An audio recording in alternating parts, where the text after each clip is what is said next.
Hi, everybody.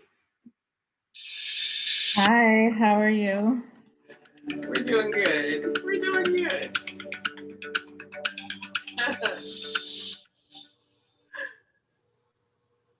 Hi, and we're coming to you live from LaGrange, Illinois, which is right outside Chicago. Hello, everyone. I'm Cheryl Vargas. I'm the owner of Studio 928, and I'm here with my producer, Chelsea, in the background. She'll be here to answer any questions you might have in regard to any technical issues. And then she's also in charge of the trivia. So I hope you guys get your thinking caps on. We're going to have some fun with some trivia as well as painting our Haitian dancing girls today, selected by Miss Helena Addison. Helena, thank you so much for having me into your team here today, you University of Pennsylvania graduate students and professional students, I think. Yeah, it's definitely a mouthful. We just say BGAPSA, but thank you so much for this. We're so looking forward to this. Oh, great. And what's the acronym? How do you say it again? BGAPSA. BGAPSA. I like it. It sounds African. Cool. All right. So it looks like we got everybody or we still are waiting for some people. So I won't rush into anything, but I just want to see who's here and what y'all drinking. I see Miss Reynolds over here, Sienna, Justina. What was that? I said, I forgot my drink. I got to Oh, get up no. and get it. Oh, no. We got to have some refreshment. You know, when you do a little sipping, it makes the painting go a little bit easier. Right. So yeah, so tonight I'm just drinking water. Just drinking water. Light night for me. It's Tuesday. Is this Tuesday? It is Tuesday. So my big job is staying hydrated. I don't know about you guys, but I've got water too. Yeah, we have to make sure we hydrate.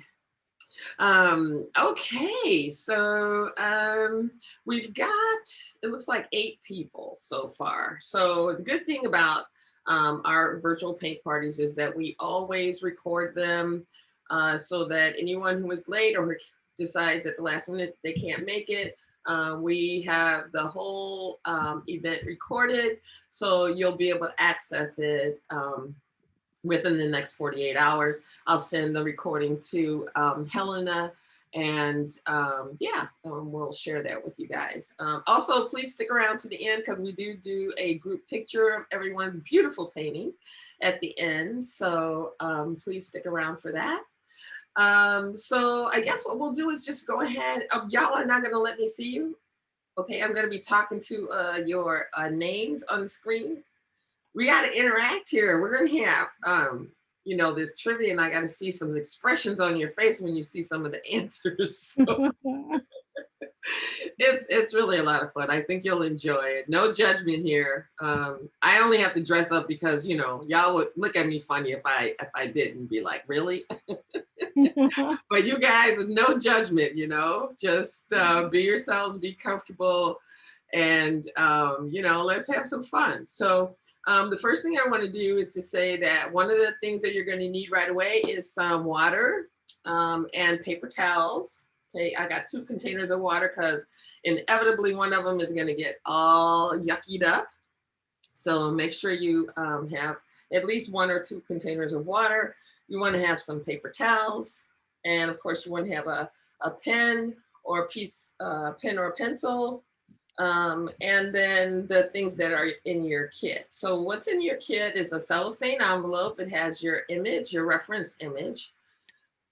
And we're going to refer to that as we're painting a little bit. And then the rest of it is going to kind of be on your own. And then you should have carbon paper, which is the black paper that's in your cellophane envelope. And you're going to pay attention to the fact that there's a shiny side and a dull side, right? And the shiny side always goes down. Shiny side always goes down. And then you should have a traceable image, which won't look like mine because mine's well used. And then of course you'll have a canvas that looks like this. Well, kind of like this. This is a canvas board because I paint a lot, but yours has 4 sides. And when we're painting, you want to make sure that you're painting all 4 sides of your canvas.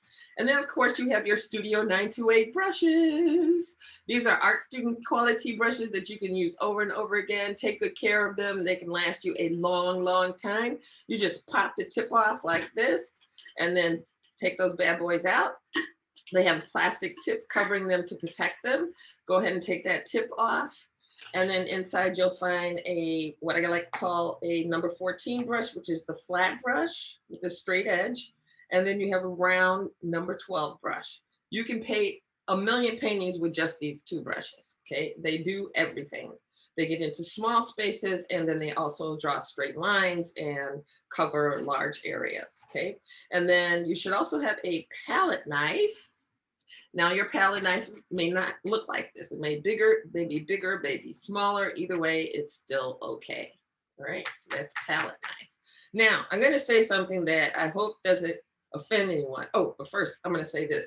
You should also have a palette tray. You should have 2 palette trays. This is what we use to mix our colors on. Okay.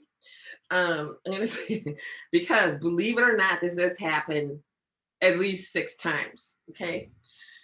We are painting on the canvas. Okay, we are painting on the canvas. We're tracing the image onto this canvas. And the reason why I have to say this is because frequently people will try to paint on the tracing paper. Okay, that's not where we're tracing, or that's not where we're painting. We're painting on the canvas. Okay, everybody got that, right? Raise your hand if you got that. Believe it or not, people paint on the tracing paper, okay? So I wanted to make sure that that doesn't happen to you. All right. Okay, so let's get started. Without further ado. Oh, you know what? One more thing I want to show you before we start is this. So there's different ways that you can paint this, okay? Now, of course, your reference image has a set of colors that you can follow, okay? But you can deviate from those, okay? So as you can see here, her scarf is yellow in this picture, but it's green up here. And her hat is purple here, but it's red here. And her scarf, her earrings, everything is different. Her skin tones here are different. I'm going to show you how to mix skin tones. I'm going to show you how to mix all of these colors, these custom colors on your own, okay? So this is one way this could be painted. You could also paint it like this, where the background is black. Or you can leave, and this is another variation as well, you can leave it so that the background is white, okay? Or you can make patterns in the background. It's up to you, and I'm going to show you those different options as we get closer to the end. We're going to paint the bracelets at the end. It doesn't matter when you paint your earrings, you can do that at any time. It's up to you, okay? But I'm going to show you initially how to mix the colors, and then you're just going to kind of go willy-nilly and have fun with painting and showing your own individuality in doing this painting. All right, so she's like, quit talking and show us what we're supposed to do. Okay, so here we go. So everybody get their canvas down first. Canvas down first. Okay, next we're gonna put down the carbon paper. Okay, we put the carbon paper shiny side down, shiny side down, shiny side down. Why am I saying that 3 times? Because people always do it shiny side up, and then it goes on the back of their tracing paper. That's not what you want. Okay, so it's shiny side down, and then you want your tracing paper next. Okay, so we're going to line up the carbon paper and the tracing paper over on the left edge and the bottom edge. Make sure that's all lined up, and then make sure that the hands for this middle girl or the end girl are where they can be traced underneath the carbon paper. Okay, so you don't want them sticking up like this, because then the trace, it won't transfer to the canvas. So you want to move it down a little lower like this. Okay, so we're ready to go. So this is going to be the most challenging part. After that, it's just going to be so much easier and fun. You're going to just love it. Okay, so go ahead and grab your pen or your pencil. I like to anchor my heel of my hand on the surface I got my left hand holding down the tracing paper and the carbon paper, and then I just pick a point and start tracing. Okay. Use a nice, I don't know, medium pressure, I guess, and just transfer those lines. You don't have to press too hard. And you can use and reuse not only the tracing paper, but also you can reuse the carbon paper. So you could use it to transfer another image to your canvas, or to another canvas, I should say, and paint something else, or to a rock and paint the rock. You can do lots of things. This carbon paper can be used a dozen times. As you can see by my beat up piece of carbon paper, I have used it at least a dozen times. So even if you can't find a use for it or you can't think of one, keep it around. You'll be like, oh my God, I got that carbon paper. I can use that for something. So be sure to keep that little thing around. And then also while we're tracing, I'll tell you about those paint brushes. So those are art student quality brushes. I sourced them from a guy in Ohio. They are very nicely made and they're perfect for all kinds of subjects in terms of painting different shapes and textures. And I'm going to demonstrate that to you as we get a little bit more into the painting. One thing you want to remember is to not let your brushes sit in the water, because then that causes the wood to expand and move away from the ferrite at the end of the brush. And you don't want that. You want to use these brushes over and over again. Okay, so I'm on my second girl. How are you guys doing? Starting the second one now. Yay! Yeah, so Still far. on the first one. Same. Good job. Good job. So yeah, this is the most, you're like, oh, I can't wait to get done with this so I can get some color on the page. It is the most challenging part. All right, let's throw a trivia question at them. You can read my mind, huh, Chelsea? She's like, I knew you were going to say that. She's already looking. We'll do our first trivia question of the evening. Let's see who our trivia goats are. So yeah, these Haitian girls dancing. I'm working on another one right now too, but like with they're Nigerian girls, because I just found out I was part Nigerian girl. I'm so happy. Oh. I walked around like 10 feet taller. It's such a great feeling. All right. What was the first Pixar movie? Was it Toy Story, A Bug's Life, Monsters, Inc., or Finding Nemo? Who has little cousins or little friends? Toy Story? What was that? I said Toy Story. Toy Story. Christina says A Bug's Life. A Bug's Life. Was that take the advice of the little people? Do little people say that? Little person? Yeah, right. That is a good movie. I like that. Of course, Toy Story is a classic. All right, no more guesses. Looks like, what's the answer? And the answer is Toy Story. Yes. Toy Story. I've seen all those movies too many times to admit. Not only because of my grandchildren, but because I just love those kinds of movies.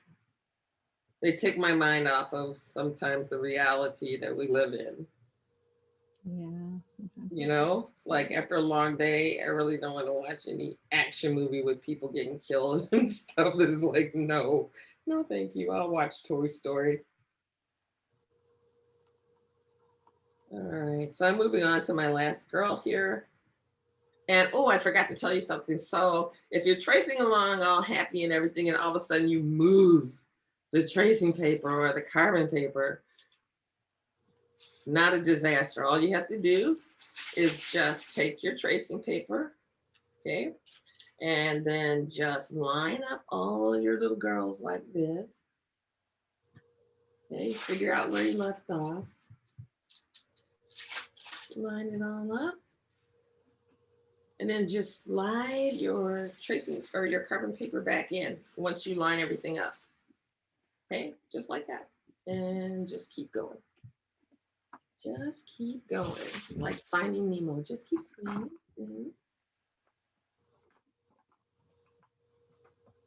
All right.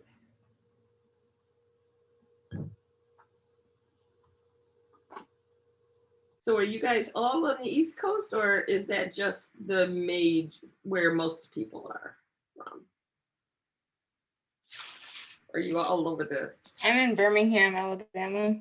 Oh, wow, I'm in Pennsylvania. Oh, okay. How's the weather down in Birmingham? Humid, hot. Humid and hot, huh? Yeah. I was in Birmingham like a million years ago. We had a national convention there. I used to work for the American Library Association as a conference planner.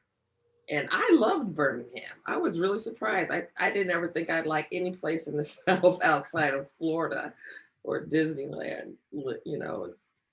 But I thought it was a really nice city. Yeah, I like it so far. I've been here for like 2 years now, so it's nice. Minus the pandemic, not really experiencing all of it, but it's still a really nice, homey place. Yeah. Now, did you go there for school or for? No, my undergraduate school was in Huntsville, Oh, Alabama A&M. Yeah. gotcha.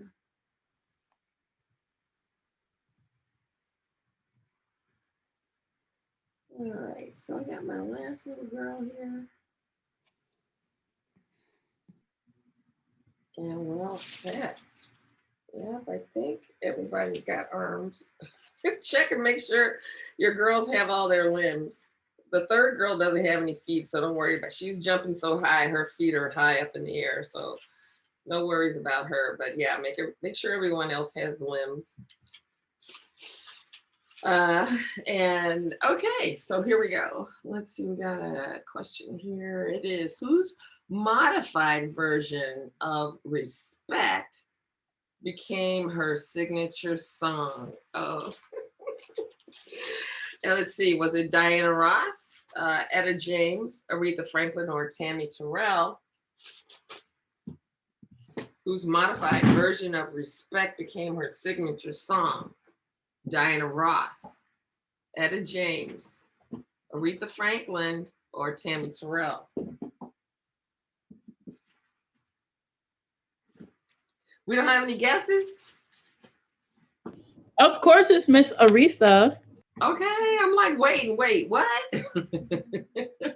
I'm like, I know if you don't know your parents used to play that music. Okay. I thought it was a trick question, so I wasn't going to answer. Oh, you were too focused. What did you say, Bev? You can. I can't hear you. Here, let me unmute you. Yeah, my dog. I'm still not here. You're still muted. Okay, well, we'll work it out later. All right. So your dog, it sounds like something about your dog. Okay, so the answer is absolutely Aretha Franklin, but the song originally was written by Otis Redding. So yeah, she took that song and made it her. I never knew that. Yeah. Okay. She made it her swan song. Never All knew right. that. That's cool. So Justina went to go get water. You got your water, Justina. Okay, how's everybody doing? Is everybody caught up with the drawing? I'm on my third girl. Okay. But Come on don't now, leave Bev. me. I'll catch up. You and the puppy dog over there. What are y'all doing? It was actually my daughter. I'm so sorry, you guys. Yeah, my daughter was. Oh, She okay. muted me because the food got here, and so then I was talking and I didn't realize I was muted. Oh, okay. All right. Yeah, All right. So she's there. And Canada, how are you doing over there? It looks like you're lifting up stuff, looking. What's going on? Yeah, I'm done. So you're all set? You're good? All right. All right. And Helen, how you doing? Got everything. Oh, Okay, so you're kind all of hectic, but yeah, I got it. good. Good, good, good, good. All right. Okay. So I'm going to go ahead and talk about our next tools we're going to use now. Okay. We are going to grab our palette knives. Now, when you put your paint on your tray, we're just going to be using small amounts of color because we only have small dresses to paint. And you don't need like a whole teaspoon of paint or half a teaspoon of paint to paint a dress. You need like, a little dot of paint. So one thing that you always want to remember when we're mixing colors is that we put the colors on the palette tray next to each other, okay? Never directly into one color into another. So that's a main rule you want to remember, just so you can preserve the amount of paint that you have. So I'm gonna take a look at your reference image. And our first girl is green and yellow. So I am encouraging you to express yourself however you would like in terms of the colors that you combine. That's up to you. The reference image is a guide, but I'd love for you to be able to express your individuality by combining different colors with the earrings and the scarves. So, but the first color that we're going to mix is green. And the reason why we don't just give you green, because we do have green in the studio, is because this makes such a beautiful green. So we're going to take the palette knife, okay, and we're just going to take about this much, like a quarter of a teaspoon. Put that down. Okay. And then go ahead and put your lid back on. Wipe off your palette knife, like so, with your paper towel. And then go ahead and pick up your blue, your phthalo blue. And we're going to take a little bit of that. We're going to use this for probably the third dress too. So go ahead and put a little phthalo blue down. So notice how much I'm putting down. Quantities are important. And then I'm wiping off my palette knife on my paper towel. Okay, so now we're going to mix this first green. Trust me, you're going to love this green. Bev, are you with us yet? You got your girls done? I'm almost there. But I'm listening to you. So Okay. hopefully I'll be able to catch up here. How's everybody else doing? I'm putting the colors on the palette now. Okay, cool. And Helena, you doing okay too? Yeah, I'm here. And sorry, I pronounced my name Helena. Oh, Helena, sure, absolutely, Helena. I like that. And I'm not even gonna try. Is it Uchenna? Uchenna. Uchenna. Say it one more time. Uchenna. Uchenna. Okay. Yeah, I'm on the last girl. Okay. I'm like eating while doing this, so I'm just like all over the place. And Tamani, how you doing? I'm following along. Okay, so you're there. I just want to make sure I don't leave any woman behind. Okay. Thank you. All right. So the trick to mixing colors is to first of all start with your base color. In this case, our base color is going to be yellow. So I'm just going to split it in half because I'm not going to use all of my yellow for this one dress. So I'm just going to cut a little bit of it away. Okay. Now to that little yellow that I cut away, I'm going to take a very small amount of blue. Please just take a quick look up at the amount of blue I'm adding to this yellow. Can you see that it's a really small amount? Okay, so there's almost like an inch long trail of yellow here, and I'm just putting this little dot of blue in it to make green. Okay, so here's my green. And even with that small dot of blue, it's still a pretty intense green. That's why we just put a very small amount. Okay, so mix those two together. And then we have the color for our first dress. We have the green and we have the yellow. Okay. So the next color, we might as well go ahead and mix our, put our red down, because the next dress we're going to paint is the second dress, and that's yellow and red. Okay, so I'm going to take a little red from my container and just put that down, just a small amount.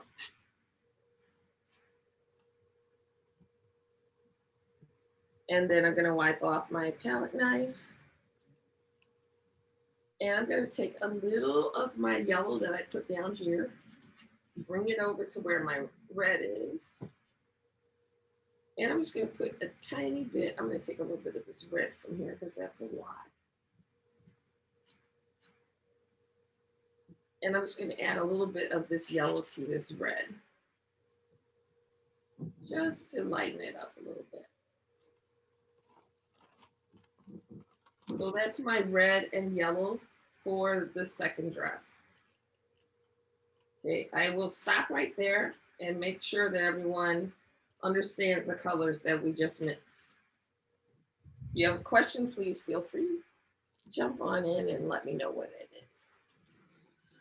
Okay, so what is Whitney's? Whitney, as in Houston, what is her most famous song? Is it Dance with Somebody, How Will I Know, Always Love You, or Greatest Love? Which one is Whitney's most famous song? I think it would be Always Love You. Yeah. Either that one or Greatest Love. I don't, yeah, they're all It's hits. tough. That's a tough one. Yeah, I would say either one of those two. Mm-hmm. I'm thinking Greatest Love because I remember them making us sing that in elementary school. So like that across generations, I think it's so popular. That's awesome. Okay, and the answer is I Will Always Love You. Yeah. I Will Always Love You. Originally written by Dolly Parton, Dolly Parton. who said she made more money off of that one song after Whitney sang it than she did any of her other songs. I'm not sure. I'm not surprised. Great. Okay. Let's see here. And she had wonderful things to say about Whitney singing it. All right, so we've got, excuse me, 4 colors. We have, well, I'm sorry, we have our green, we have our yellow, we have our red, and we have our yellow. Okay, so for the green and the yellow is for our first girl. And so now that we've mixed those colors, we're gonna need a brush to put the colors down. The brush we're gonna use, first of all, is our number 12 brush, the round brush. That's the one with the pointed tip. You wanna dip that brush in water. Okay, just get it damp, and you wanna twirl it between, excuse me, your thumb and forefinger. Excuse me, my water went the wrong way. And then get that point in place. And then let's go on over there to that yellow by itself. And actually, you know what? Let's get some white. I'm gonna pick up some white. I forgot about the white.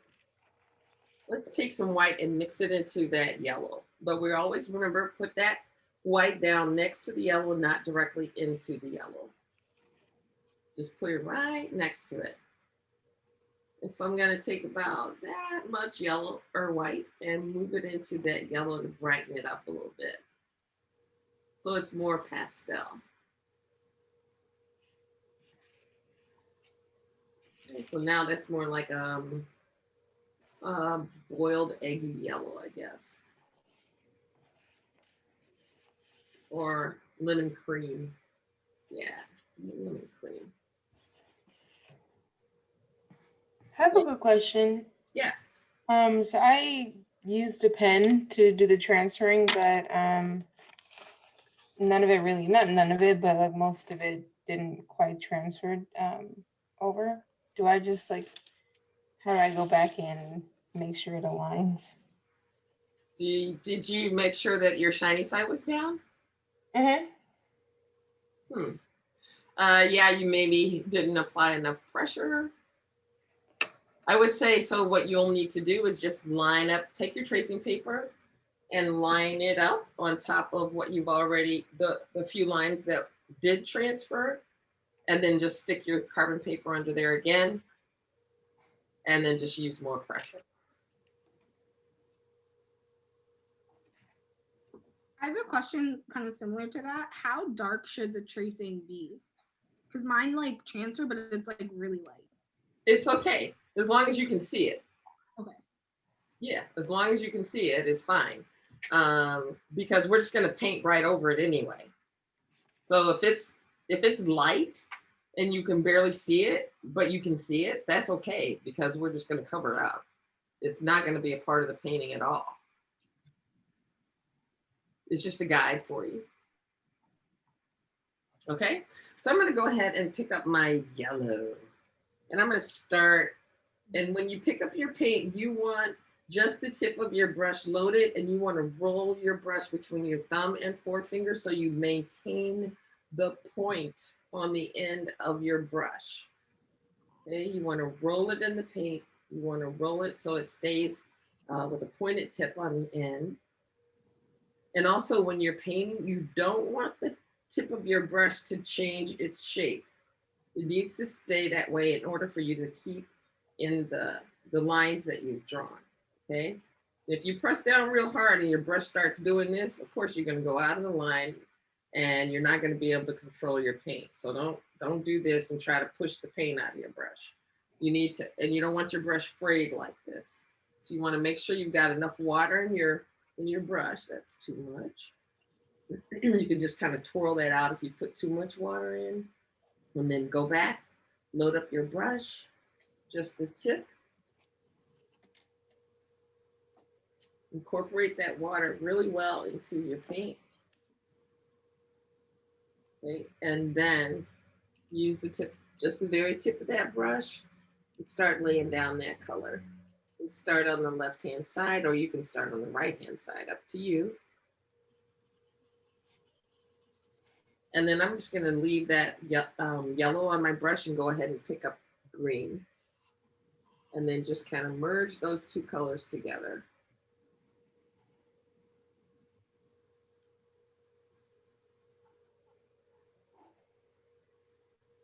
Okay. So super simple. So just make sure you're not pressing down real hard. If you press down hard, it's gonna change the shape of your brush and you'll go outside the lines. If you use your brush with light pressure, your tip, the pointed tip will stay intact. And, and when you put your color down, you'll stay within the lines. Okay, so don't press down hard, really light strokes. Just like this. Okay, and I'm going to go down the whole side, the whole front of the dress like this. Really light strokes. Don't press down too hard. And then, okay, so our trivia question is, which band or artist has the most #1 hits? Or wait, which band or artist has the most #1 hit singles of all time? Is it Mariah Carey, Elvis Presley, the Beatles, or Rihanna? All this time I've never seen that typo. Have you ever noticed it before? Elvis. So is it Mariah, Elvis, the Beatles, or Rihanna? Who has the most? The Beatles. Okay. Anybody else?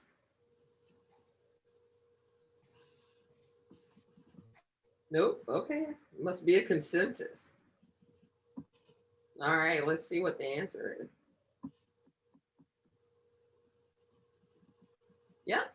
It is the Beatles with 20 hit singles, and Mariah has 19. So she's not far behind.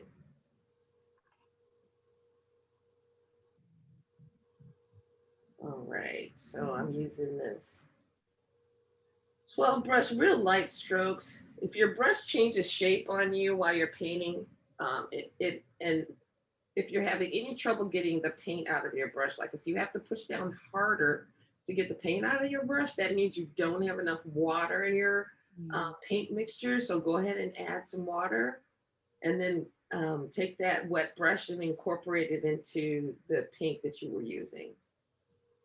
Should flow out of your brush. You shouldn't have to press down hard, and your brush should keep its shape.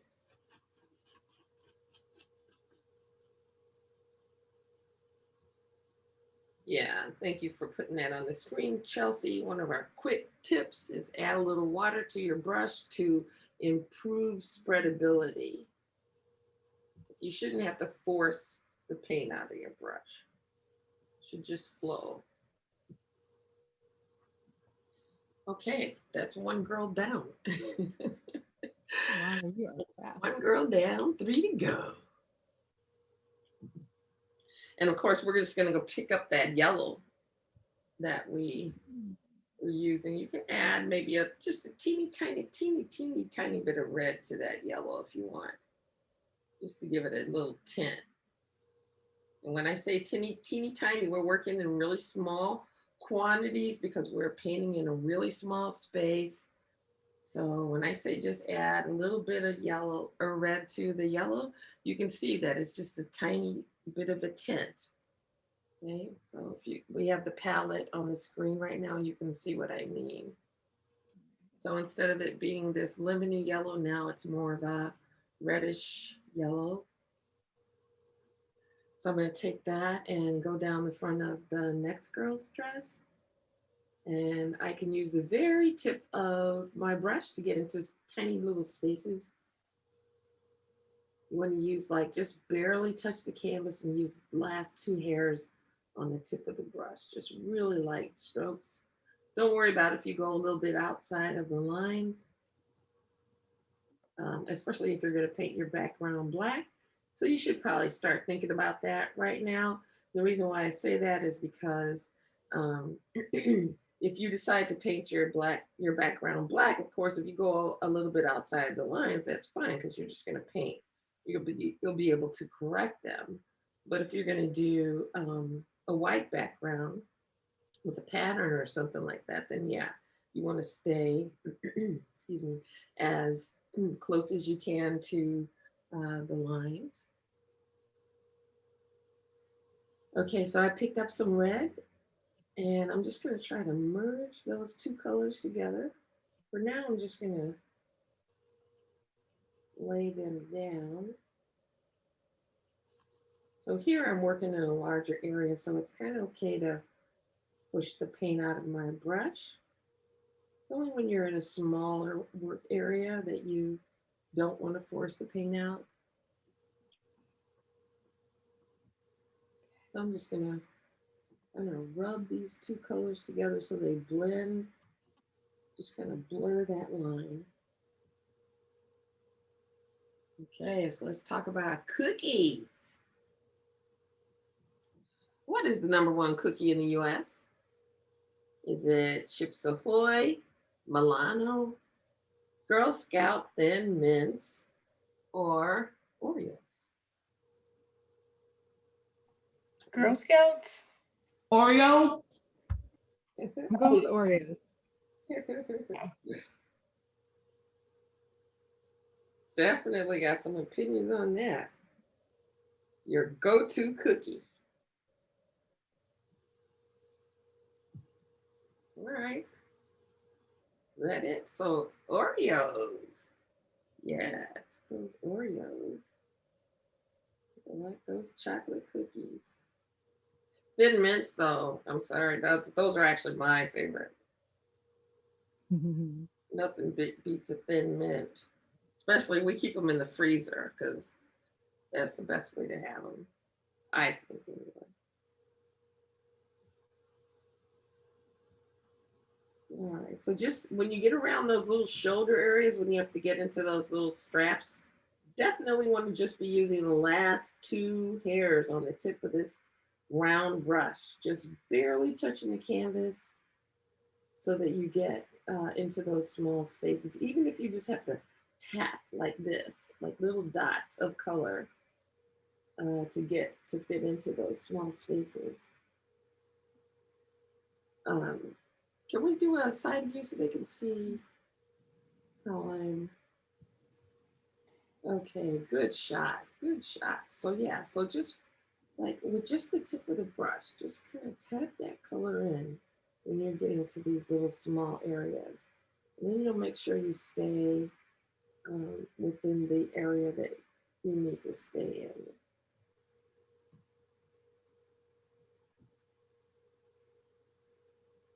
You know, when people get quiet like this, they're really in the zone, really doing it. That's when your blood pressure gets lower and you're doing good things for yourself. I had a question about the red mix. I missed that direction. Is that just strictly red, or did you mix that with white or something? I actually put a little yellow into the red. So Okay. yeah, just take a little red like this, and then pick up a little yellow and add that in, just a little bit. It just helps it with the opacity. And let's see, I think I'm gonna go back and I'm gonna do my first girl scarf in red, because I like the idea of that contrast. And like I said before, you can do whatever color you like. You don't have to follow the reference image exactly, it's just a guide. And when you're painting the scarf, again, you're gonna employ the technique of just using the very tip of that brush and just the last two hairs. That means you're barely touching the canvas. Better to barely touch the canvas than to press down too hard and go and change the shape of the scarf. So just super light strokes.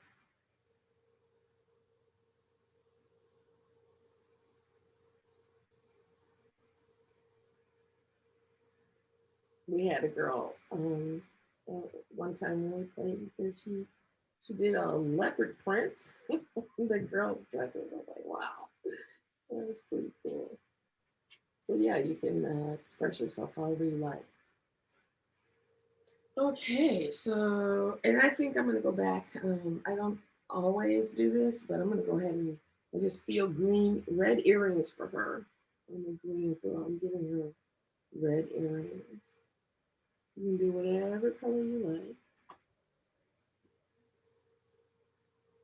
And for those earrings, you just want to be tap, tap, tapping in that color. Try not to push down too hard. Okay, how old was Prince when he wrote his first song?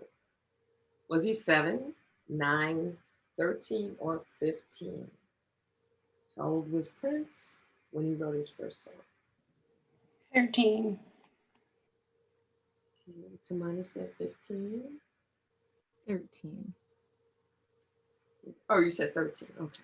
I'm someone different, I'm guessing. Somebody else did say, I think, the other number. All right. Bev, what'd you say? I said 13. You said 13. Oh, okay.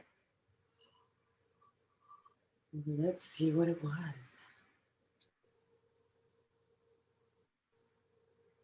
And the answer is 7 years old. Oh my gosh. He was 7 years old, and the song was.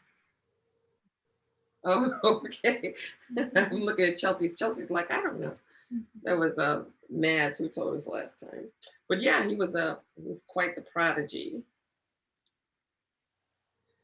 All right, so we're gonna do our next one. I always love mixing this next one because we get interesting colors. But the trick is always to add small amounts of color to the base color. And in this case, our base color is going to be red, okay? So in order to get this raspberry color, in our third dress, we're going to add some blue to the red. Okay. Of course, it's a very small amount of blue. So we're just gonna take some blue that's already on our palette, very, very small amount. And we're gonna add it to, so here's the ratio. So it's like, I don't know, what is that, 3 to 1, maybe 4 to 1. We're looking for like a wine color. I might have added too much.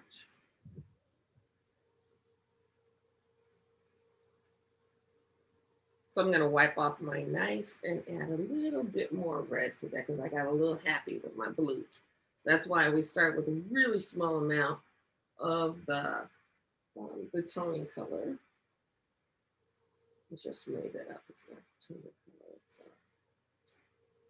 I got the term. But anyway, here's our raspberry.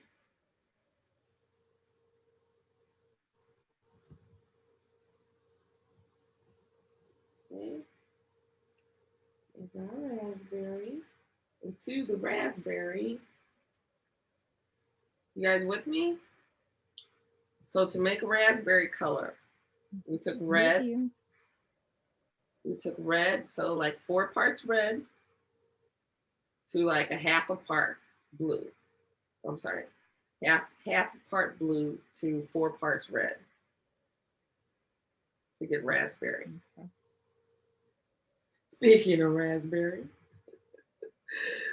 and then I'm gonna pick up a little bit of white because I want to brighten that raspberry even more. So I'm gonna add a little bit of white to my raspberry, just a small amount, just to brighten it up a little bit.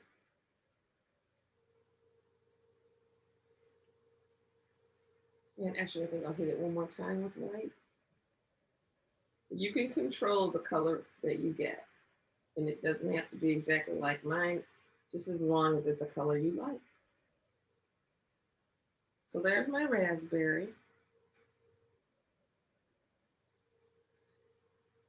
Now I'm going to cut that raspberry in half.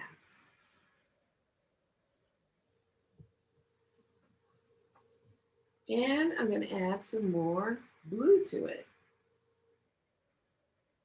And this time I'm going to get a little bit more happy with the blue because this is more like purple.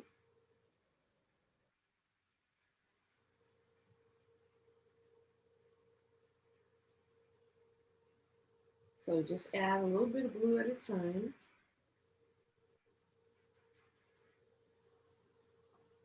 And I'm going to hit it one more time with blue.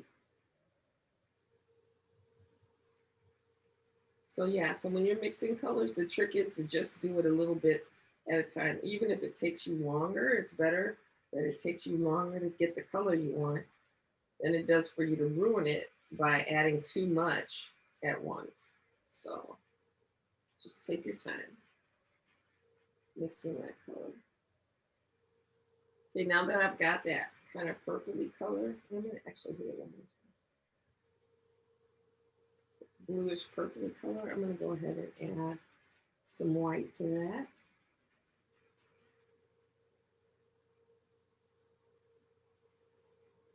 To brighten it up. So there we go. I still feel like I need more blue.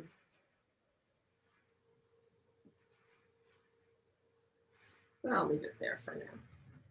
All right, so I've got the blue and the raspberry, and then we have another orange and yellow on the end. So yeah, your colors should be all mixed up. If you see that your yellow or red are starting to dry out, just go ahead and take your palette knife maybe, and then just drop a couple drops of water on top of it so it doesn't dry up before you get to it.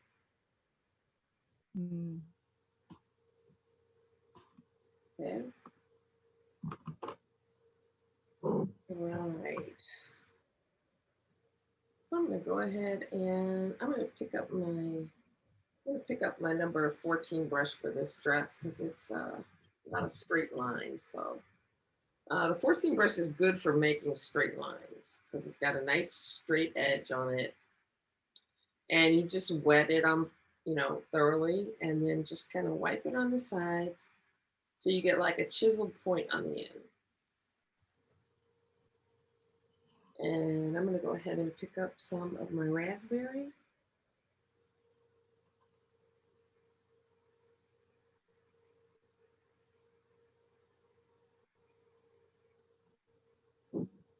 And I'm going to load up both sides. And I'm going to go in and, so this, see how this is cooled? Like if you're trying to get a straight line here, you just lay your brush against that line and just pull down. That's why this brush is good for making straight lines. And then just kind of turn your brush.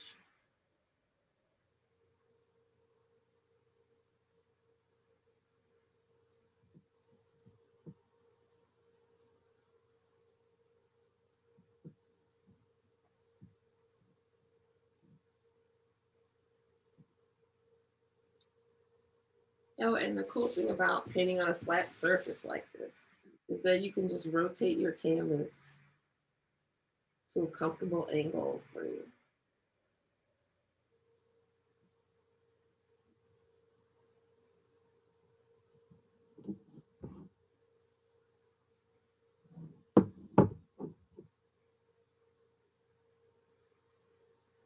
So yeah, so we're making these straight lines with the number 14 brush. I just like to switch. See how easy that makes making a straight line? It's just like you just lay it down and it makes the line. Have the right tools for the job and makes it a whole lot easier. So I'm going to go ahead and load up my brush with my secondary, my purple now, and I'm just going to go to the other side. Now, one thing I forgot to mention to you is that the properties of, or the nature of acrylic paint is that you always will have to do more than one coat. So don't be too hard on yourself if it looks, a little streaky, because inevitably you'll have to do another coat to get that really intense kind of saturated color that you're looking for.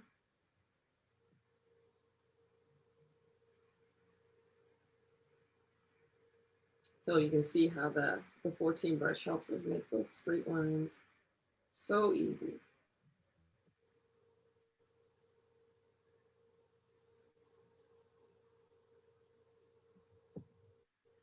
Okay, so we have another question here. It is, what is the world's most popular cocktail? Is it the margarita, the Negroni, the daiquiri, or the old fashioned? Which one is the world's most popular cocktail? Margarita. An old fashioned? Deb said margarita, and then Tamani said old fashioned. Margarita. I'm gonna stick these in the air. Another margarita. They are pretty popular here, that's for sure. All right. Let's see what the answer is. The answer is the old fashioned. So who was that? Tamani, did you say that? Is that you? Whiskey, Yeah. bitters, sugar, water, and orange peel. Old fashioned. I wonder where that name came from. Like, was it one of the first drinks that they made in Prohibition? I know during Prohibition, they went through all kinds of changes trying to make the alcohol taste drinkable that they were making. All right. So I got dress number 3 ready. She's ready to step out. And as you can see, even with the right raspberry, there's still like just a little bit. You can see through that color a little bit. So yeah, I would go back and put another layer of paint. This is a wonderful painting to display in your home. But make sure that you're painting the sides. Okay, if you decide to leave it white, I guess that's fine. But if you're painting it, the background any color, blue, black, whatever, make sure that you're painting the sides of your canvas so that when you hang it, it looks finished. Okay. All right. Yes, quick tip. Don't forget to paint the borders of your canvas. All right, I'm going to now go back and pick up some of my creamy yellow. And I'm going to work on my girl over here again with my number 14 brush because there's a lot of straight lines here. So that's a good brush for this. So go ahead and put that creamy yellow. Looks like a meringue. Oh no, it looks better than a meringue. It looks like lemon, what do they call that stuff? They serve at English teas. Custard? Lemon curd, yeah. Curd. Okay. Oh yeah, that stuff is good. You know what I did yesterday, because you know I'm doing the Noom diet. I know you've seen it advertised. Yeah. Social media. So I decided to sign up because COVID got me. I swear, y'all, I gained like 30 pounds of COVID.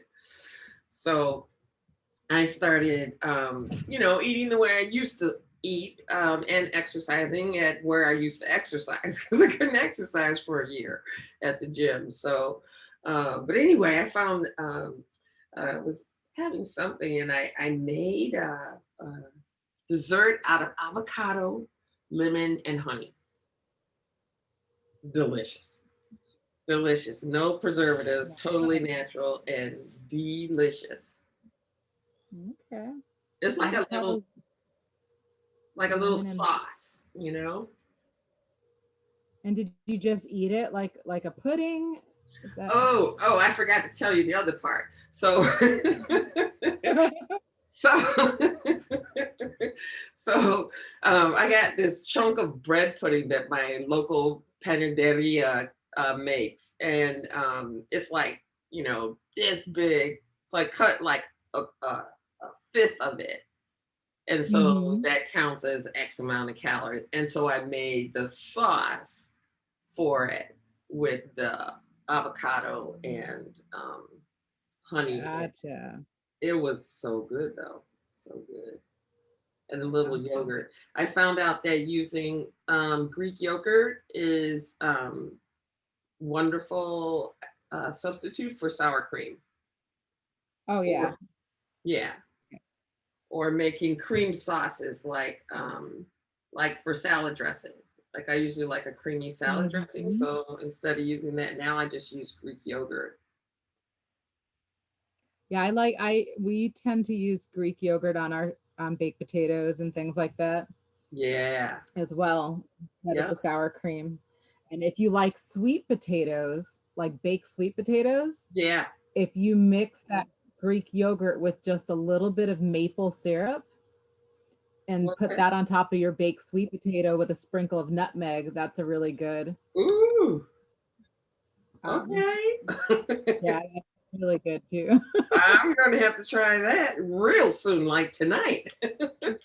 Yeah, it's really good. Like you just need a little bit of maple syrup to sweeten the yogurt, and then and then you put that on top of your sweet potato with like a dash of nutmeg. I'm telling you, it's amazing. Ooh, that sounds really good because I've been just eating my sweet potatoes plain because like the difference in calories between a sweet potato and a regular potato is profound. So it's like, okay, sweet potatoes, but they can be a little boring if you're not putting butter and stuff on them. So thanks for that. Yeah. That sounds very tasty. All right, I'm going to show you another trick about, so if you can look in our reference image, you see how like the lines between the yellow and the red are blurred. Okay, there's no clear difference between the two lines. They kind of merge. And except for this one is really a definite hard line. So to blur that line, you just clean your brush off totally and then just kind of rub it like this all the way down. Okay. And then once you got that going, then go ahead and clean off your brush again, completely up paint, dab it off on your paper towel, and then just kind of drag your brush down that line. And I'm going to go and pick up some red.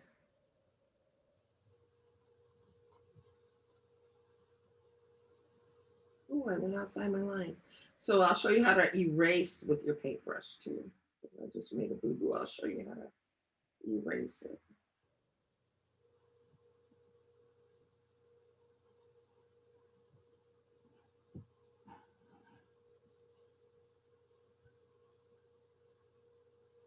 Okay, rinse that.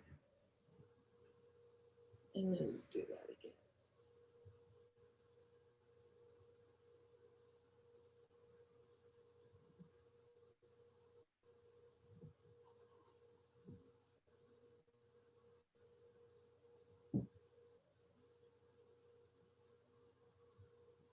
I can tell there's a trivia question on the screen. Yep, I knew it.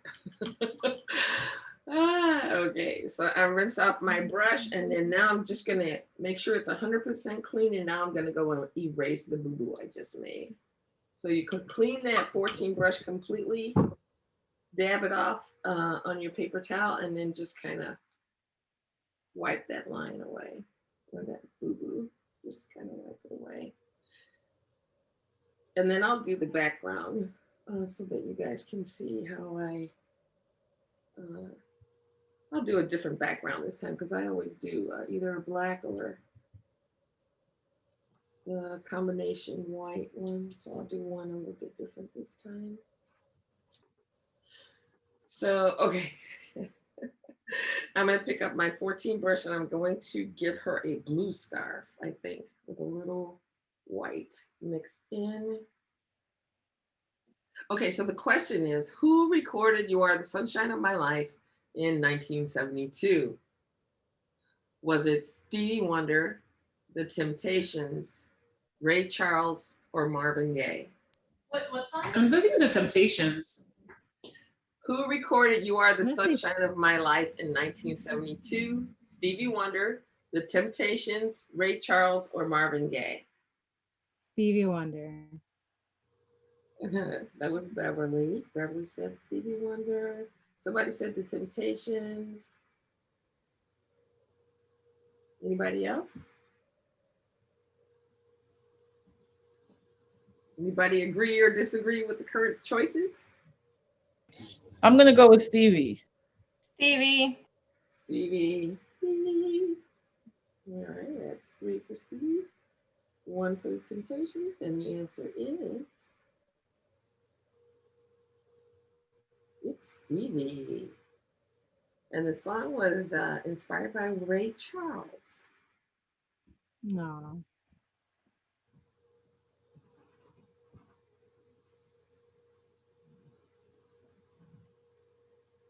All right, so there's my little blue scarf. Oh, and I need to go back and give these other girls their turban colors. Have you guys done some different colors other than what was in the reference image? Yes, but it's mostly been out of accidental mixing. Hey, there's no such things as mistakes, just happy accidents. So I trust you like the colors that you came up with. Yeah, it's really nice. I'll eventually turn my camera back on to show people. Okay, sounds good. All right, so I am going to go back over to my red and yellow dress and I'm going to give her a blue turban because I like the contrast.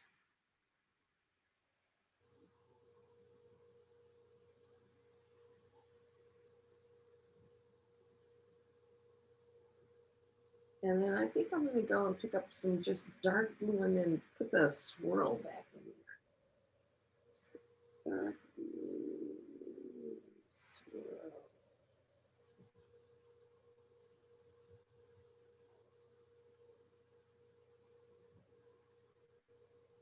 There we go. And then I think I'm going to get my purple and yellow purple girl a yellow turban, lemon curd yellow.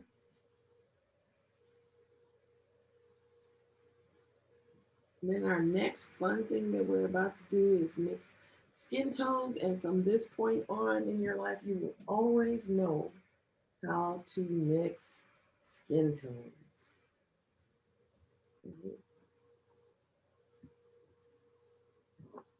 And I hope you learned something about mixing colors today. Who was that who said you did something different because your colors didn't mix the way you wanted them to? Oh yeah, go ahead, go ahead. Did you feel like you wanted to mix a new color? I think it's just like my ratios. But I'm very happy with the way that it's turned out. And I've learned a little bit about mixing and also brush technique, which has been really exciting. Oh, good. That is awesome. So happy to hear that. All right. Because if you weren't happy, I was going to show you a way you can correct your colors. But if you are good, then I am good too. All right, so I'm giving my girl some blue earrings. Oh yeah, I'm liking these colors she's wearing. And then we'll do, let's see, I think she needs some green earrings over here.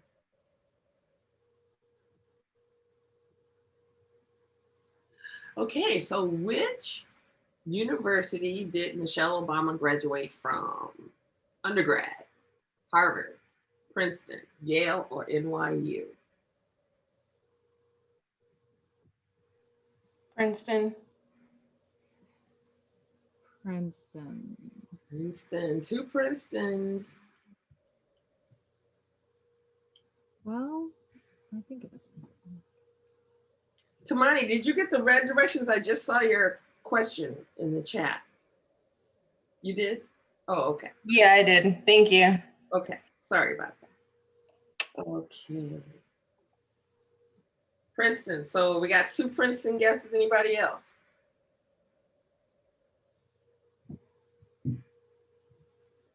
All right, let's see what the answer is. They must all concede. Yes, it was Princeton. The lady went to Princeton. All right, so here's fun part. We're gonna grab some black and some orange, and we're gonna mix some skin tones.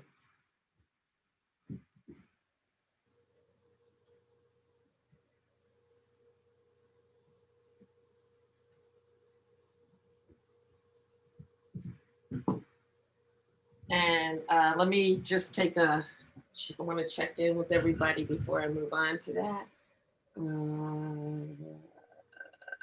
I want to see what you guys are working with. Show me what you're working with. Let's see how far how far along you are. Give us a sneak peek. Okay, Justina, I see you. Good job.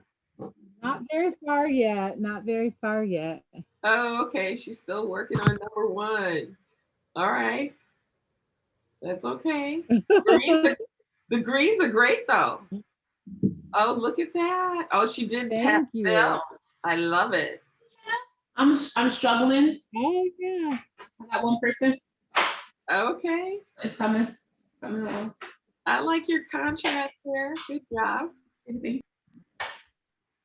All right.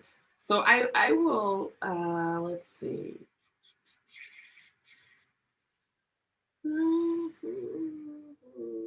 I'm going to give you a couple minutes. We'll do some trivia. And while you're just taking a minute, I'm going to put you on mute for a moment, and then I will be right back. Okay.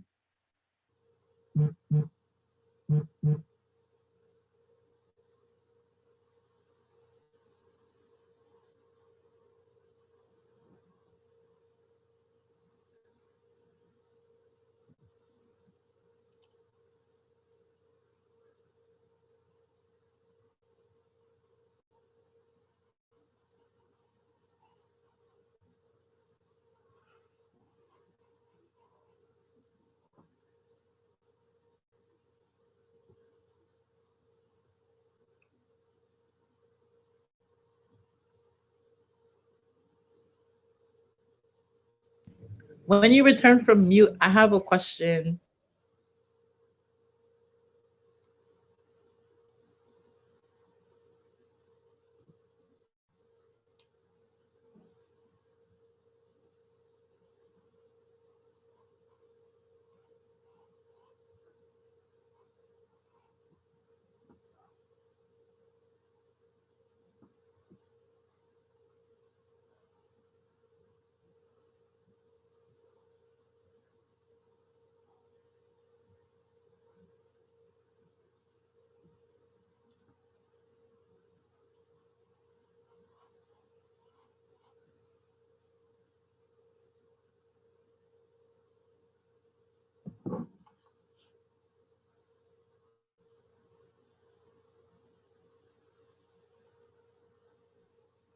Justina, I am back and ready to answer your questions.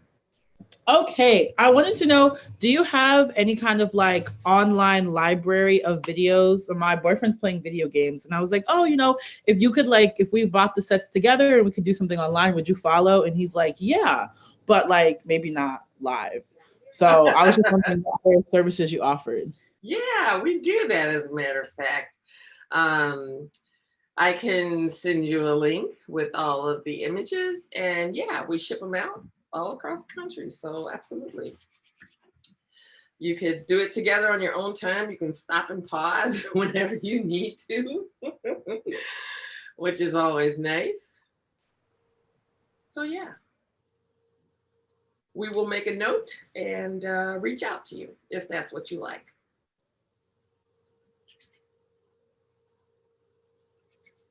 Is that how you want to do it? Yes, thank you. I'll put my email in the chat. Okay, wonderful. Thank you. All right. So in general, so we were talking about cocktails a little bit earlier, but we talked about the world's most popular cocktail. What's everybody's favorite cocktail?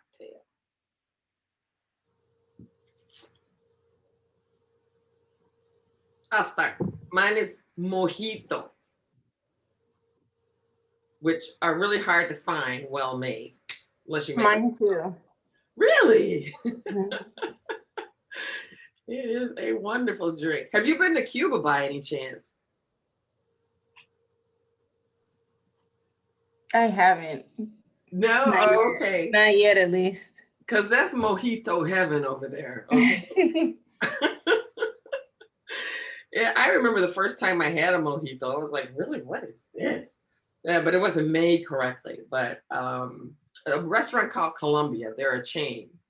They make fabulous mojitos. And of course, when I was in Cuba, just everywhere you went, just best nobody could make a bad mojito. It was just mojito heaven. Anybody else? I like amaretto sours. Ooh, a little sweet and sour drink, huh? Yeah, yeah. Mm-hmm. Interesting flavors.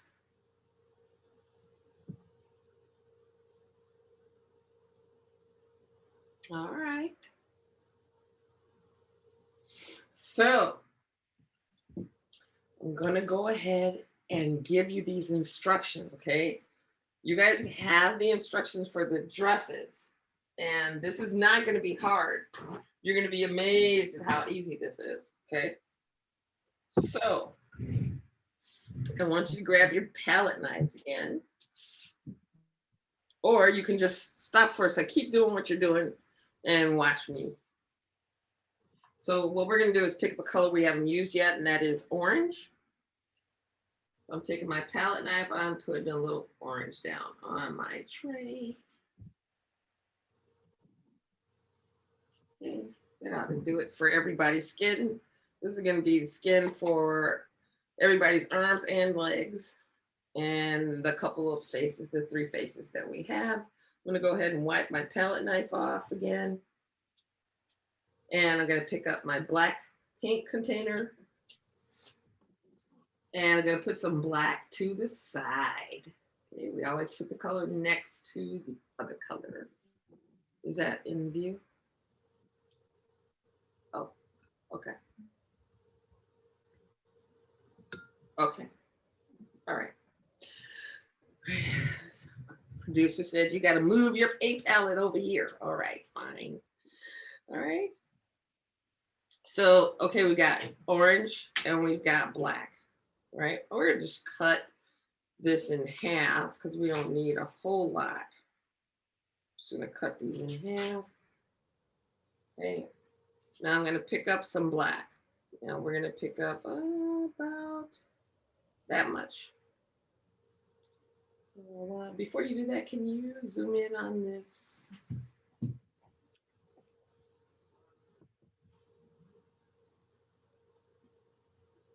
Okay. There we go. Okay, so you can see the ratio. There's that much orange and this much black. And I'm just going to mix that black into the orange. Okay. So what's going to happen here is that it's going to start to turn brown. Look at that. It's a miracle.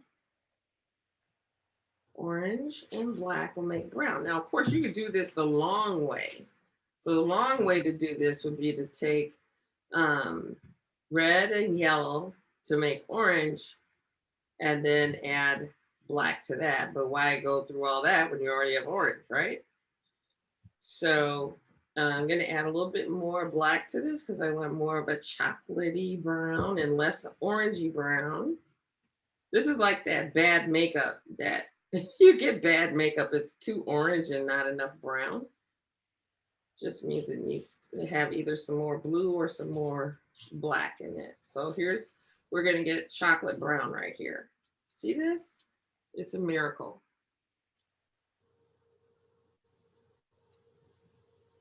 You guys. Okay. Oh, there's your brown. Okay. Now, you can keep going with that. I'm going to mix two different piles of skin colors so you guys can see. All right, so I've got this brown. Now I'm going to take and make another pile over here. I'm going to put some black, and this time I'm going to add a little bit more black to the orange so that I don't have to take as long to get to the color I want. Now I'm going to make this Sudanese skin color. Beautiful dark skinned women of Sudan. We're going to mix that skin color. Okay, so we have this really super dark, like coffee color almost. Now, if I want to get to that Sudanese, I'm going to just break away from this brown because otherwise it'll take me too much black. So I'm going to have 3 different shades. We're going to have milk chocolate, coffee, and Sudanese brown.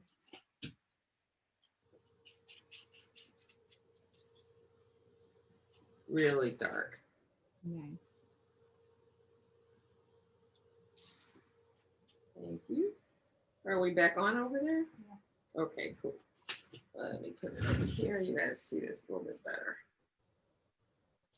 All right. There we have it. So that could even go a little bit darker for my Sudanese brown. Then I'm going to show you how to lighten them. Okay. I'm going to make this a little bit. Oops, I almost put that directly in. We don't do that.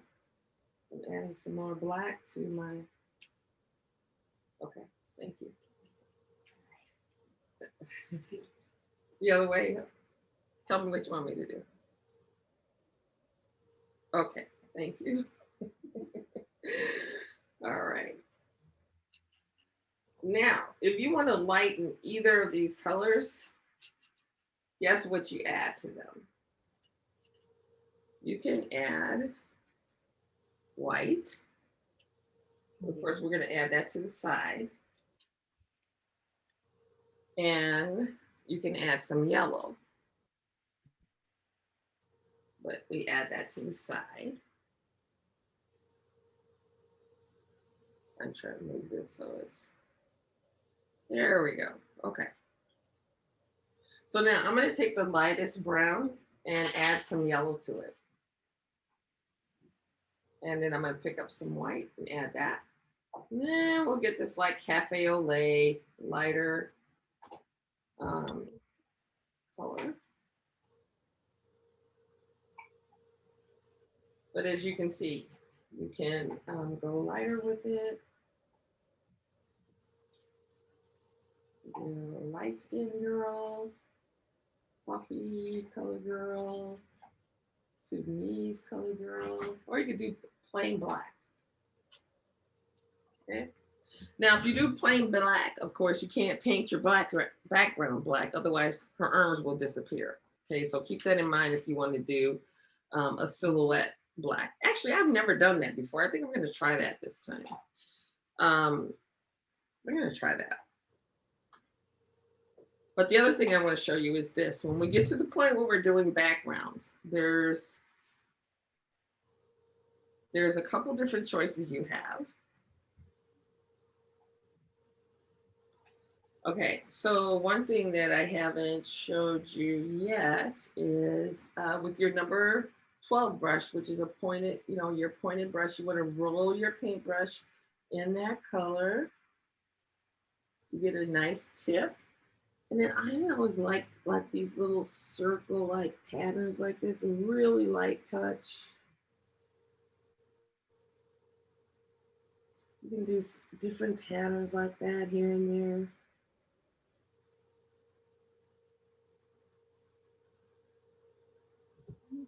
But you have to follow the rule, which is you just use the last two hairs on the brush. Otherwise, you're going to have real fat designs, which is okay if that's what you're going for. Okay, make sure you have enough water in your brush so you don't have to press down hard. Because if your paint is too thick and it doesn't want to leave your brush, then you're not going to be able to do these patterns. You have to make sure that, yikes, that's a first. All right. You just turn the brush around so you get a nice point again. And then we can just keep repeating this pattern here and there, there and here. And it's kind of fun. It kind of implies motion. You could also do just like, kind of action lines too. Kind of just with the tip of your brush, kind of like this. You could do some stuff like this. So express yourselves, right? So I have shown you how to mix these colors. I'm happy to mix them again if you didn't catch it the first time, but I've never done the totally black skin, so I'm going to do that this time. Okay, I've done this painting, I can't tell you how many times. We're doing an art fair for the first time this year, so we're going to sell all of the paintings that I've done of the Haitian dancing girls. But so I like making them a little bit different for that reason as well. But I also just like the idea of the girls their skin just being black. Just see what that looks like.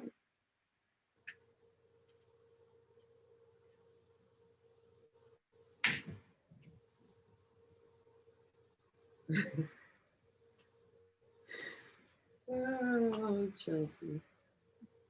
Okay.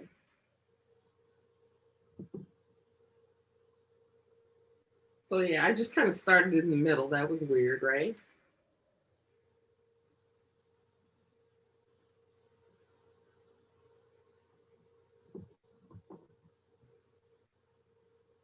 Yeah, I'm gonna do her face that way. You can make your girls' skin tones all different. You can try all the different skin tones I've showed you how to mix, or you can do them all in one.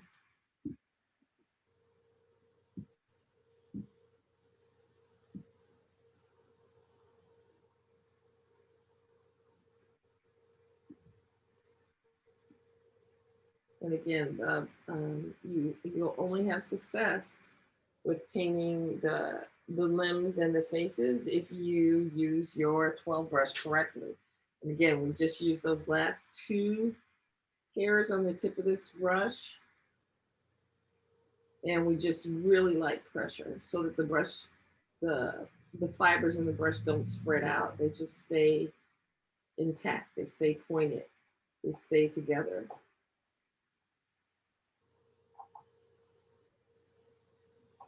And if you find getting into small spaces challenging, even with just using the two hairs on your brush, then just tap, tap, tap the color. Just barely touch. Barely touch. All right.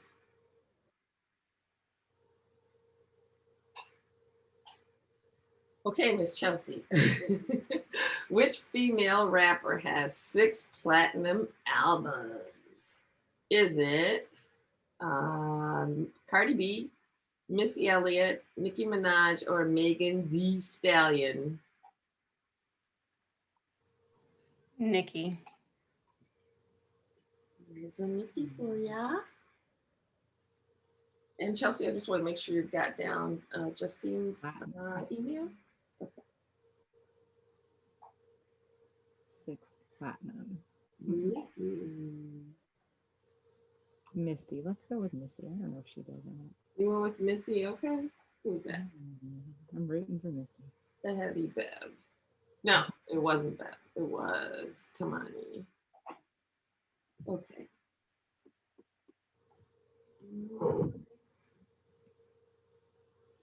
And the answer is, yep.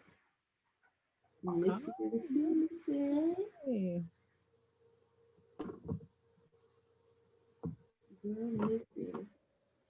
There was some show on that I just happened to be flipping the channels and I saw she was giving a tour of her house.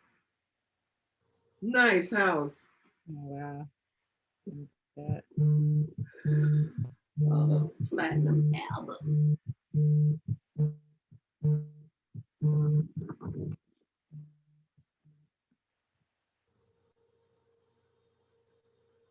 There we go. I like the way that looks.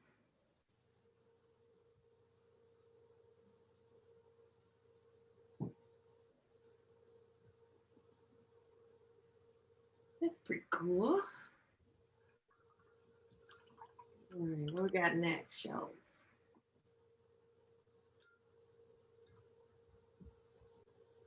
I'm gonna go back to the first girl. Go back in the order. She got funny looking hands here. What's that?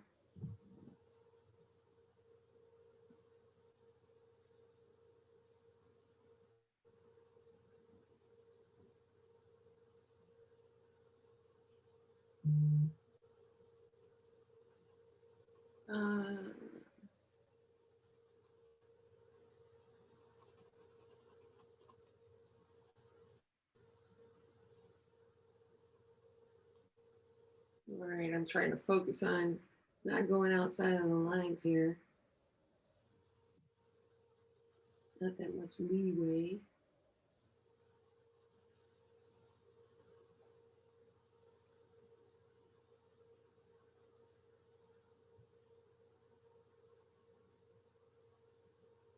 But that is pretty cool contrast. I like the black. Oop, I'm gonna put my, is this the camera working? Oop. And then I'm just rotating my canvas because I can.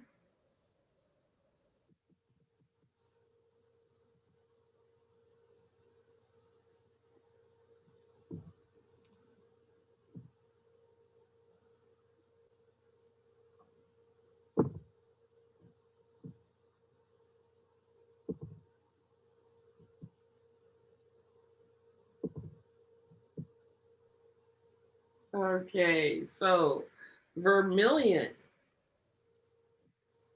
is a shade of which color? Is it blue, green, purple, or red? Red. Okay. Green. It's green or red. I can't remember which one. I know you can't play trivia and choose two answers, but that's what I'm doing. Says who? Oh, all right. So we got green and red for answers. Let's see what the answer is. Red. A brilliant scarlet red. A good guess. Good job.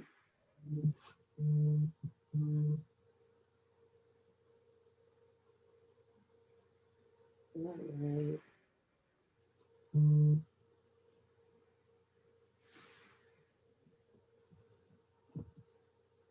All right, so I'm making sure I got enough water in this black because your paint will get thicker as it sits out.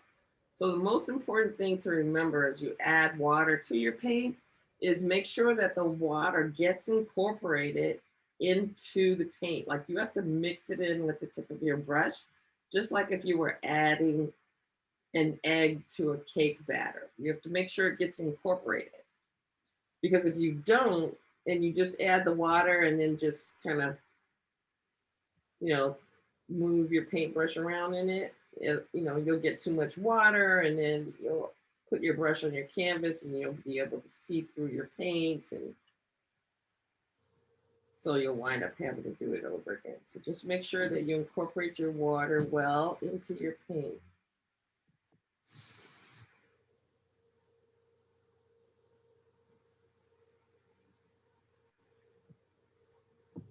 Yeah, I think next time I paint this again, I'm going to do another black skin. One I really like it.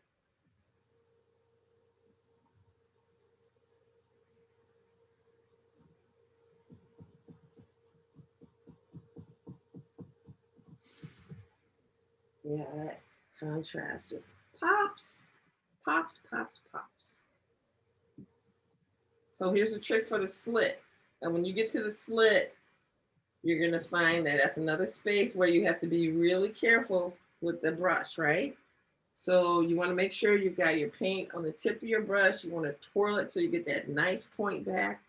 And then you want to just start away from the point and then drag up and uh, bring your brush off the canvas as you go up.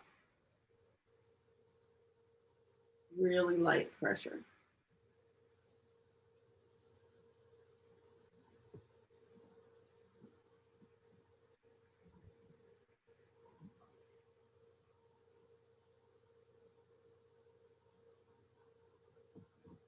All right, so which spirit is mixed with ginger beer and a Moscow mule?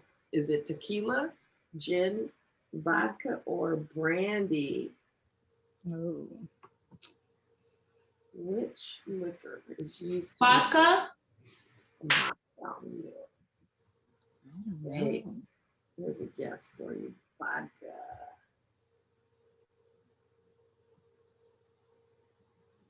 Anyone here been to what is it? The Dominican, Punta Cana, or No. they got a drink there that's very unique. It's called Mama Juana. Has herbs and stuff in it. So okay, so there's vodka, and is that the only guess? I'll say gin. I don't know anything about gin, but I'll say gin. Vodka. She sounds like she had one before. All right, well, let's see what the answer is. Vodka it is. It is vodka. Okay. Yes. Those are the ones they serve in the copper cup. Oh yeah. Very tasty. I've never had it unless it was in a copper cup. I don't think it would be as good. Just something about that copper cup.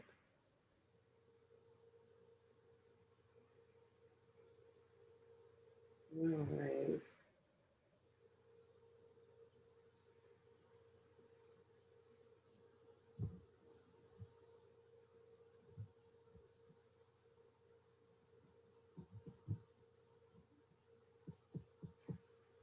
All right.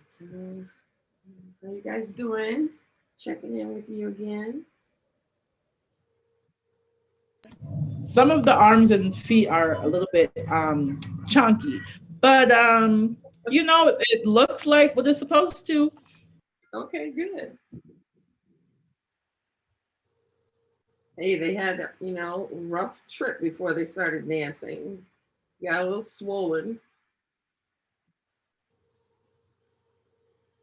And they have to soak those feet tonight.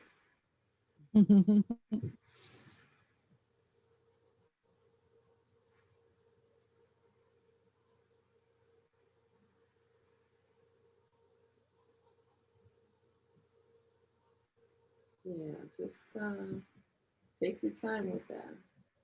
Those extremities. 'Cause if you Yeah, get I'll say this is very therapeutic after a long semester. So thank you. It's it. nice. Good job. Well, Helena thought of it, right? Yes, thank you, Helena. Of course, you're welcome. Yeah, we're transitioning now to where people are wanting to have in-person events again. So we are meeting that challenge. So we had to reverse everything. So we're like going back again. So at the start of the pandemic, we moved into a new studio and we had our grand opening March 14th. And so of course we had to uh, make make accommodations for people not wanting to come out. And now we have to start getting back into the groove of the in-person thing. At this point, Chelsea, have you had both of your immunizations? I do it a little different. Yeah, I've just had one, so we're taking it easy. We're taking it cautiously. Yeah.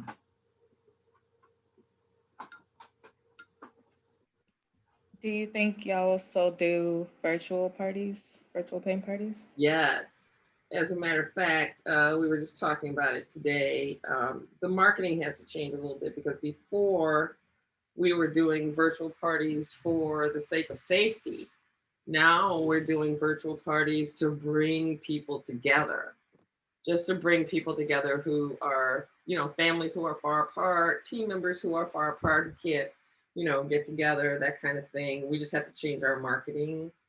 So yeah, we'll still do virtual parties, and then we'll do also hybrid events.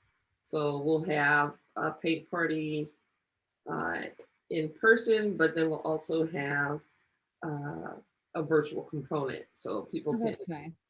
attend, but they don't have to be there. So, and actually, I find it so much more beneficial for customers, the painters, because you get much better instruction this way.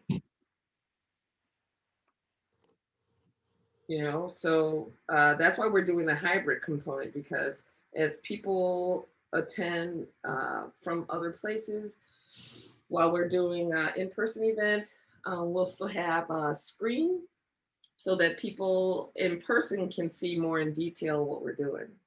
Whereas in the old days, it was like, here I was walking around, all these people trying to, help them with their paintings. Whereas, with the screen up top, it's like you can see firsthand what's going on right here. So Yeah. I only have to walk around if I want to, not because people need help. Okay, I think I screwed her chin up a little bit, but that's okay. Oh, bracelets. Okay, so we got to do bracelets. Hold on. Oh, and I got to read the trivia question. Who has won the most Oscars? Is it Meryl Streep, Walt Disney, Katharine Hepburn, or Daniel Day-Lewis? Who's won the most Oscars? Hmm.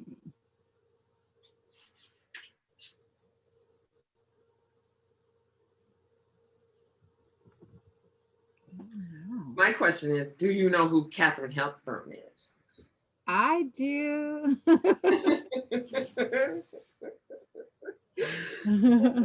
I always wonder about that. It's like, who is she?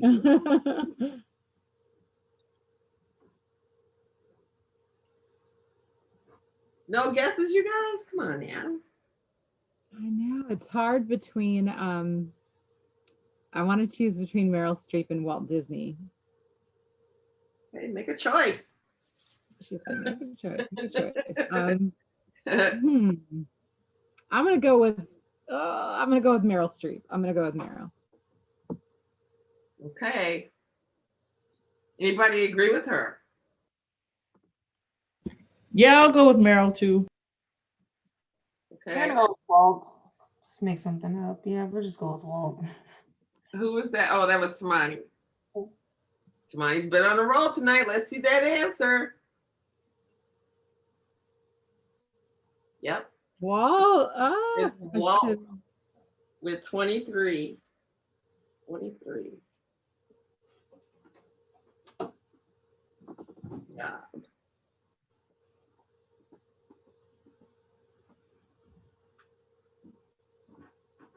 So I've always wanted to try these little circles.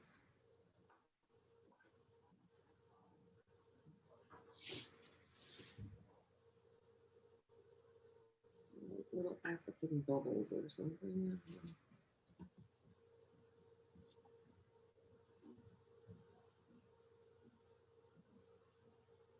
Okay, so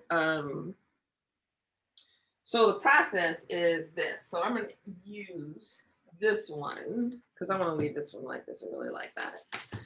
The process. So when you want to paint, if you want to do the whole background black, so the trick is just to lay your brush next to the line of the object. Okay, don't go in with the tip of your brush and try to paint. Lay the brush down, let the brush do the work. Nice and slow, and just kind of lay it down.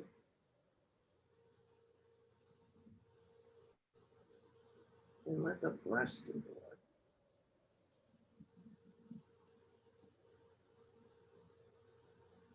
Okay, so just use the tip the way you learned to do it earlier. Okay, and then this is a time where it's okay to press down harder on your 12, but you shouldn't have to force the paint out of the brush. It should flow out of the brush.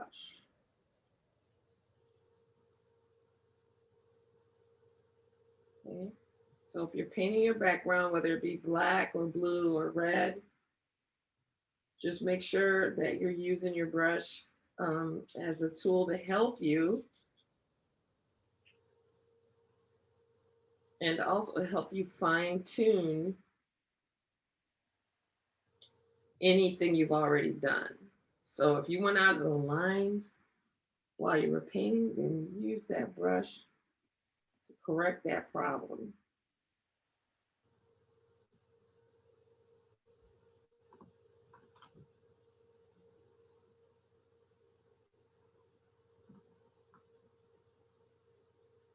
Okay, nice and easy. And when you put that color, that dark color next to, or whatever color you decide, it just makes that color pop.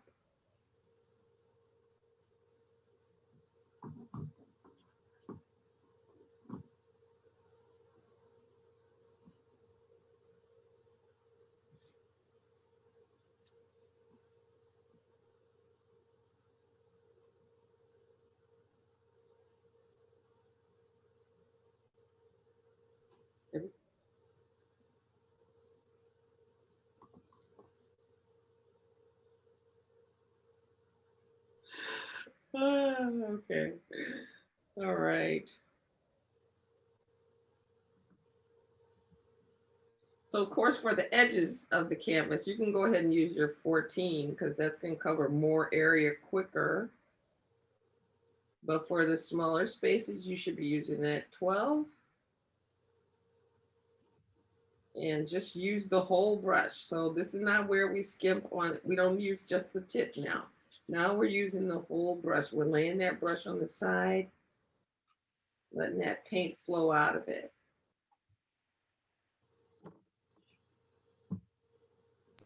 What if I'm terrified to mess up my painting by adding any background? Can I just leave it? You can,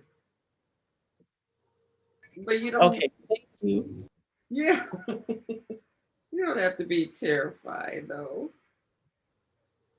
Here, and here's the good part. So you still have some paint, and you still have tracing paper. You still have carbon paper. So you can do this again.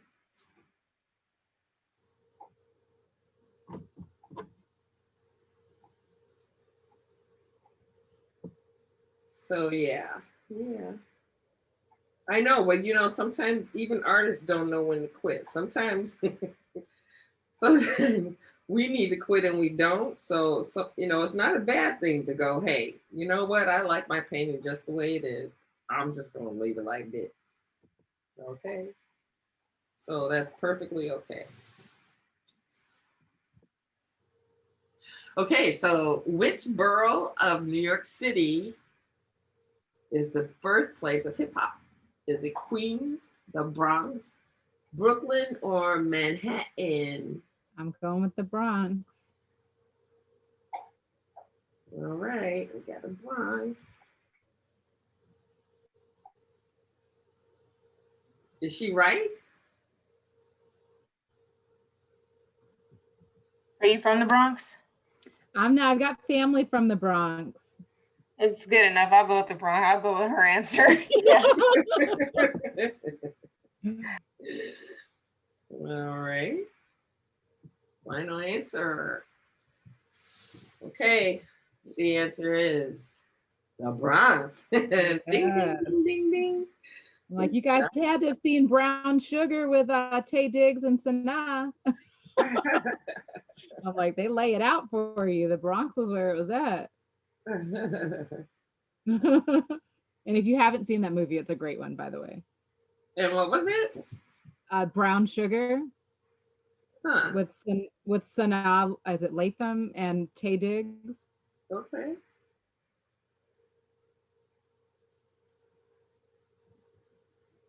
Let's open the movie recommendations. Mm-hmm. All right, so I am going to switch my canvas back to this one because I'm about to make some bracelets. All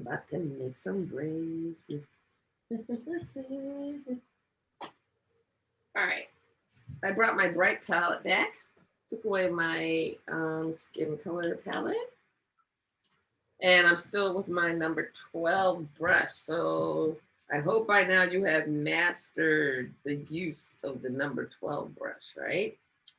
Because you're going to need, this is the test of your cumulative skills now, because you're going to use the 12 brush to make bracelets. And in order to do that, I'm hoping you finesse the technique. So you need to wet your brush, make sure it's 100% clean. And you want to just get the tip of your brush wet with the color you want for your bracelet. I'm just going to use blue. And I want to make sure that my, if I have any water on my brush, that water is incorporated into the paint so it doesn't drip all over my canvas. Okay. If you have any doubts about whether or not your paintbrush is too wet, just tap on your paper towel one time so that it can drink out any excess water that's there. Okay, so I've done that. And now I've got my brush ready, and I'm going to make me a blue bracelet right over here. Okay, so we just start at the wrist, and we're making like a half eclipse. We're making an ellipse. Ellipse is what it's called. And we start on the one side of the wrist and we stop there. So that's a nice thick bracelet. I'm gonna make a skinny one here.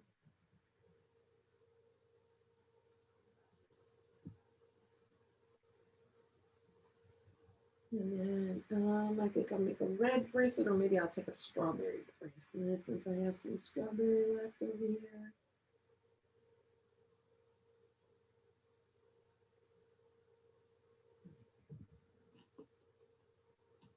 And I'm gonna come over here and make little strawberry bracelet. Oops, and my brush was too wet. So I am going to have to dab that paint off my canvas.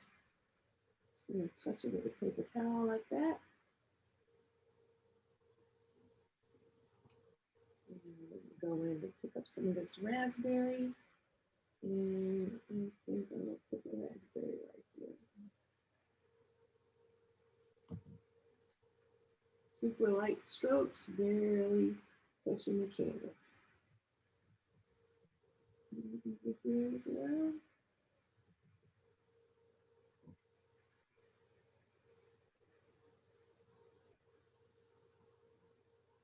And just make sure that when you're doing the bracelet that you don't paint, like it should just start at one side. Can we zoom? Oh, you did zoom in, okay. It should start on one side and then you make the half ellipse, and then like it's like you don't draw it over the skin. Okay, so who painted the ceiling of the Sistine Chapel? Was it Da Vinci, Van Gogh, Michelangelo, or Picasso? Who painted the Sistine Chapel?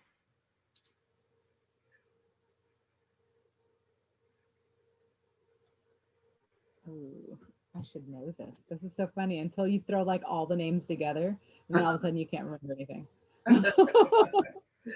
Like too many choices. I know. I'm going to go with Michelangelo. Okay. Anybody agree?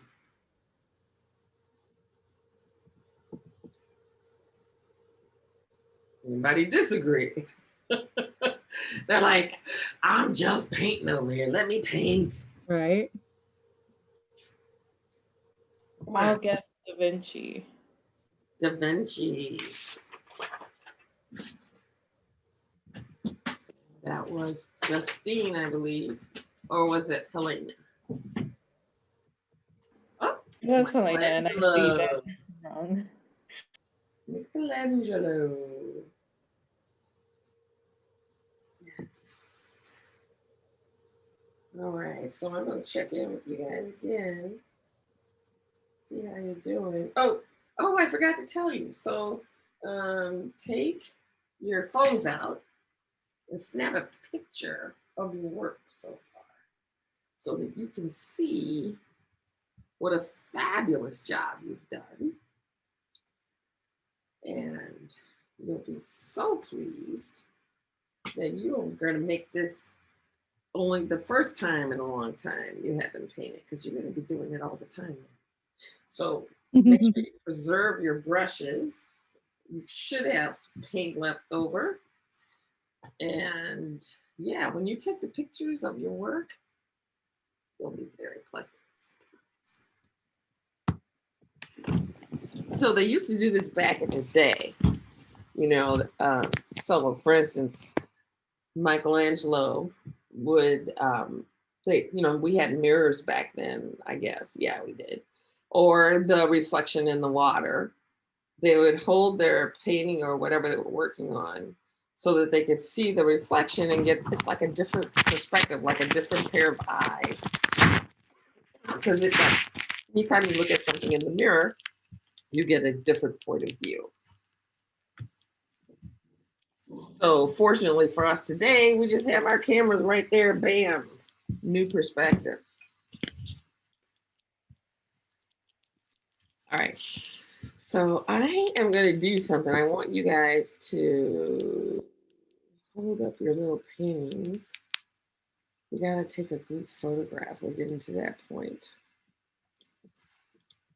But no matter where you are. Now, Sienna, we have not seen her tonight, or Brianna. We have not seen those people. They are incognito. And Canada looked like she's totally gone. Where'd she go? Hi, Sienna. I was eating and then I was like laying and rolling around. Oh, laying and rolling around with the pain, huh? Okay. Yeah. All right. All right. I'm going to, because I want to take group pictures. So what I used to do was get my camera out, but it just got all the studio lights in it. So that's not good. So I just do a screenshot and that comes out better. Are we holding up our work? Uh-huh. Ooh, pretty. Oh, we're doing it now. Pretty.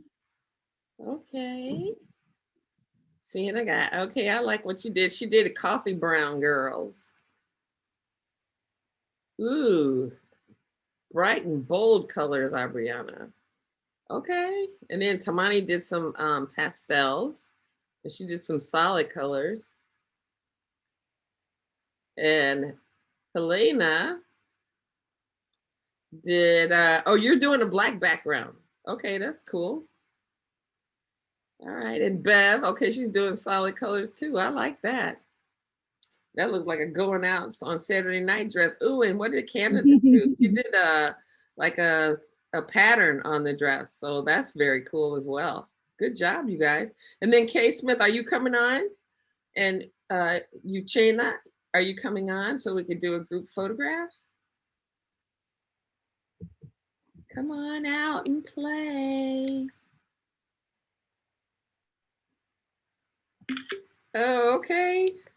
Hi. Hi.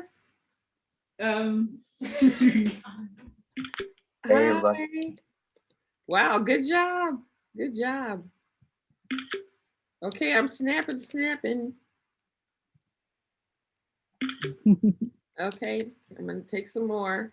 And then I'm gonna tell you when I'm gonna do the money shot, okay? So I wanna see teeth and elbows and images. All right. All right, so this one is going to be the money shot. Come on, Brianna. Y'all ready? Okay. Uchenna, are you giving us teeth or just image? Okay, hold on. Wait. All right, one more. Excellent. Good job, you guys. Awesome. Right. All right. Well, so what? How do you guys think you did? I think I'm doing pretty good over here. I'm enjoying it. That's for sure. Yeah. Yeah, it's just like, why do we not do this every day of our lives? Yeah. It's so relaxing. It's like you should do something creative, like at least once a day. Like I don't get to paint as often as I want. You know when I get to paint is when I paint with you guys. So it's like sometimes I get really quiet and I'm like, girl, you are teaching. You gotta wake up. So, but you get in that zone, you get in that place of just the intensity of the colors and the feeling of the paint on the canvas, and just this really calm place. So it's a good place to be. So yeah, so we, like I said before, we're gonna send all the photographs to Helena and the video as well. So if you wanted to do this painting again, you could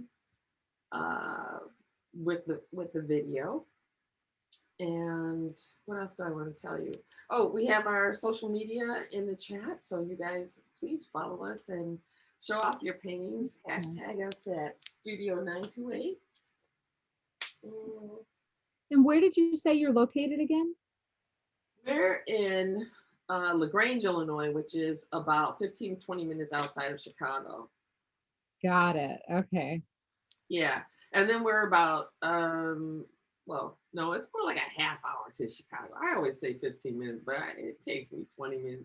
It takes you 45 to an hour to get here, right? Traffic. I grew up in Rockford. Oh, okay. Yeah. Rockford's like 2 hours from us, 2.5 hours. Yeah. So, but, and then we're a half hour from Oak Park, which is the home of Frank Lloyd Wright's home and studio. So yeah. Okay. What else am I going to tell you? I think that's it. You guys have any questions for us? Feel free to shout them out. Like I said, we have our contact information in the chat, and we'd love to see you again. Aww. And I just just want to say thank you. This is amazing. Thank you very much. Oh, you are welcome.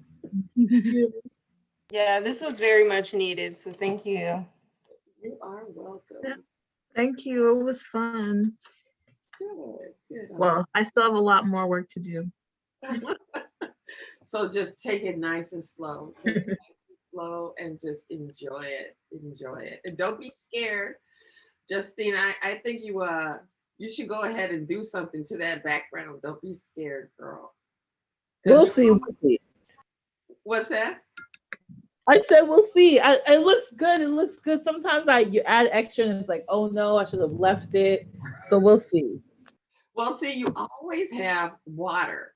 So if you start doing something you don't like it, you can take a paper towel or old washcloth is better because it'll get into the texture of the canvas and then just wipe it away if you're not liking it.